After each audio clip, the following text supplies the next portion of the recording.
মনে হলো একটু গোশ রান্না করে খাই, তাই একটু গোশ রান্না করার চেষ্টা করলাম। হ্যালো এভরিওয়ান, আসসালামু আলাইকুম। আশা করি সবাই ভালো আছেন। আলহামদুলিল্লাহ আমিও মহান আল্লাহর অশেষ রহমতে অনেক ভালো আছি। বাসায় রান্না করার মতো তেমন কিছুই ছিল না, যেই কথা সেই কাজ, বের করে নিলাম মাংস।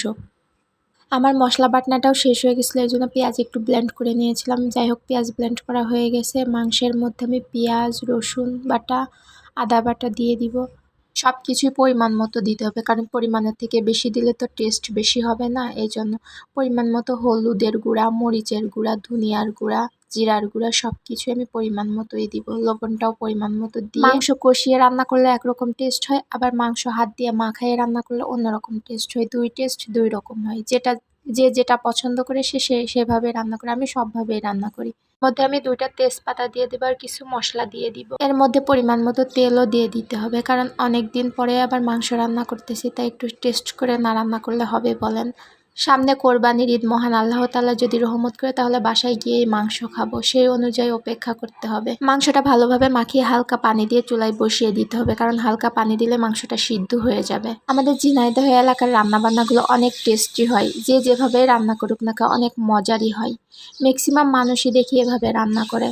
মা চাচিদের পূর্ব আমল থেকে ঠিক এভাবেই রান্না করতে দেখেছি। গ্রাম বাংলা একটা কথা আছে না, হাত দেখলেই বোঝা যায় রান্না কেমন টেস্ট হবে। তাই আগের মা চাচিরা বলতো যে হাত দেখলে বোঝা যাবে রান্না কেমন টেস্ট হবে। যাই হোক, আমি চুলায় বসিয়ে দিয়ে এদিকে পেঁয়াজ ব্লেন্ড করে নিচ্ছি, কারণ আমার পেঁয়াজটা শেষ হয়ে গেছিলো। এই জন্য আগে থেকেই বক্স ভরে ব্লেন্ড করে নিচ্ছি, কারণ বক্স ভরে ব্লেন্ড না করলে আমি সময় পাবো না পেঁয়াজ ব্লেন্ড করা। আমি প্রায় সব মশলা এভাবে ব্লেন্ড করে রেখে দিই, কারণ পেঁয়াজ কাটতে গেলে এমনিতেই চোখ দিয়ে পানি বের হয়ে যায়, আর এভাবে রেখে দিলে অনেক দিন চলে যাবে। একটা ঝামেলার কাজ শেষ হয়ে গেল।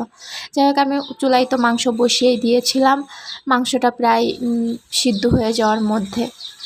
আজ মনে হচ্ছে কতদিন মায়ের হাতের রান্না খাই না। মায়ের হাতের রান্না খুব মিস করতেছি, কিন্তু মা তো আর রান্না করে খাওয়াবে না। কিছু কিছু জিনিস ভাবতেই খারাপ লাগে, কিন্তু না ভাবলে তো চলে না। জীবনের গতিতে তো চলবেই, এটাই নিয়ম, এটাই বাস্তবতা। বলেন, কষানো মাংস খেতে কেমন লাগে? প্রত্যেকেরই কষানো মাংস খাইতে অনেক মজা লাগে, আমারও সেরকম খুবই মজা লাগে। যাই হোক, আমার মাংস রান্না হয়ে গেছে। আমি অন্যদিকে পুঁইয়ের শাকটাও চুলায় বসিয়ে দিয়েছিলাম, কারণ পুঁইয়ের শাক ভাজি করব।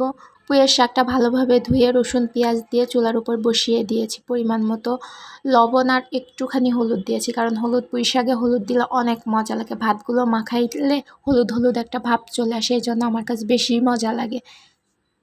অনেকে আমাকে পাগলও বলতে পারেন যে শাকে কি হলুদ দেয়, কিন্তু আমি পুঁইয়ের শাকে একটুখানি হলুদ দিয়ে দিই। যাই হোক, আমার রান্না বান্না শেষ, এখন খাওয়া দাওয়ার পালা। খাওয়া দাওয়া করতে হবে। জীবনে খাওয়া দাওয়া ছাড়া আর কিছুই নেই, প্রচুর খেতে হবে আর খেতে হবে। তাই যখনই সময় পাবেন তখনই খেয়ে ফেলবেন। যদি ভিডিওটা ভালো লেগে থাকে তাহলে অবশ্যই একটা লাইক করে পাশে থাকবেন, আর কমেন্ট শেয়ার করতে ভুলবেন না। যেখান থেকে আমার ভিডিওটা দেখছেন সবাইকে অসংখ্য ধন্যবাদ। সবাই ভালো থাকবেন আর আমার জন্য দোয়া করবেন। আল্লাহ হাফেজ।